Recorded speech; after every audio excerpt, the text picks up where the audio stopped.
সুপ্রিয় দেশবাসী, আসসালামু আলাইকুম। আগামী জাতীয় সংসদ নির্বাচন হতে যাচ্ছে আমাদের জন্য একটা মাইলফলক।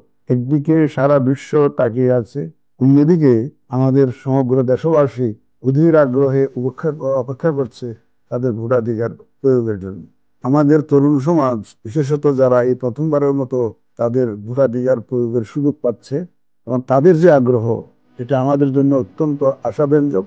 আপনার ভোট আপনার শক্তি, নিজের ভোটাধিকার প্রয়োগ করুন এবং অন্যদেরকেও ভোট প্রদানে উৎসাহিত করুন। প্রবাসে বসবাসরত প্রিয় বাংলাদেশি ভাই বোনেরা, মাননীয় প্রধান উপদেষ্টার প্রতিশ্রুতি অনুযায়ী প্রথমবারের মতো প্রবাস থেকে আপনাদের ভোট নিশ্চিতকল্পে নির্বাচন কমিশন একনিষ্ঠভাবে কাজ করে যাচ্ছে।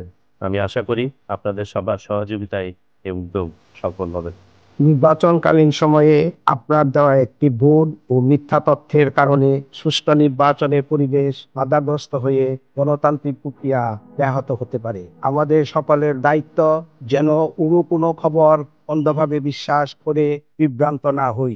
সত্যিকারের নির্ভরযোগ্য উৎস হতে খবর সংগ্রহ করতে হবে। প্রয়োজনে সরাসরি নির্বাচন কমিশনের অফিসে বা উপযুক্ত কর্তৃপক্ষের সাথে যোগাযোগ করতে হবে। বাংলাদেশের প্রতিটি নাগরিকের প্রত্যাশা একটি ভালো নির্বাচন।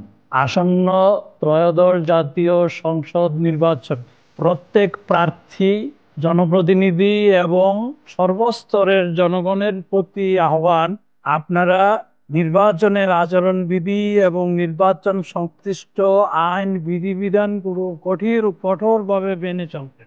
আমাদের বাংলাদেশে মোট জনসংখ্যার নারী পুরুষ প্রায় সমান সমান। আমাদের নির্বাচন প্রক্রিয়া অবশ্যই জেন্ডার বান্ধব হতে হবে। আর দেশের নাগরিক, সে পুরুষ হোক মহিলা হোক, ভোট প্রদান করা প্রত্যেক নাগরিকের একটা অধিকার। আর কাউকে অধিকার বঞ্চিত করার অধিকার আমাদের কারোর নাই। আসন্ন ত্রয়োদশ জাতীয় সংসদ নির্বাচনে আমরা দেশের সকল জনসাধারণের সর্বাধিক ভোট তারা যাতে দিতে পারেন সে বিষয়টা নিশ্চিত করতে দৃঢ় প্রতিজ্ঞ। আমরা নির্বাচন কমিশন এই লক্ষ্যেই কাজ করে যাচ্ছি। আপনারা জানেন যে ত্রয়োদশ জাতীয় সংসদ নির্বাচন আগামী ফেব্রুয়ারির প্রথমার্ধে অনুষ্ঠিত হবে। নির্বাচন যে কোনো প্রেক্ষাপটেই একটা বিরাট সমন্বয়ের ব্যাপার, এবং এই সমন্বয়ে প্রত্যেকটা মানুষের অংশগ্রহণ এবং সহযোগিতা অসম্ভব রকমের প্রয়োজনীয় বিষয়। সেই প্রেক্ষাপটে আমরা নির্বাচন কমিশন থেকে যাবতীয় প্রস্তুতি নিচ্ছি। আমরা অঙ্গীকার করছি একটা ভালো নির্বাচন জাতিকে উপহার দেব। আপনাদের সহযোগিতায় প্রত্যাশা করছি।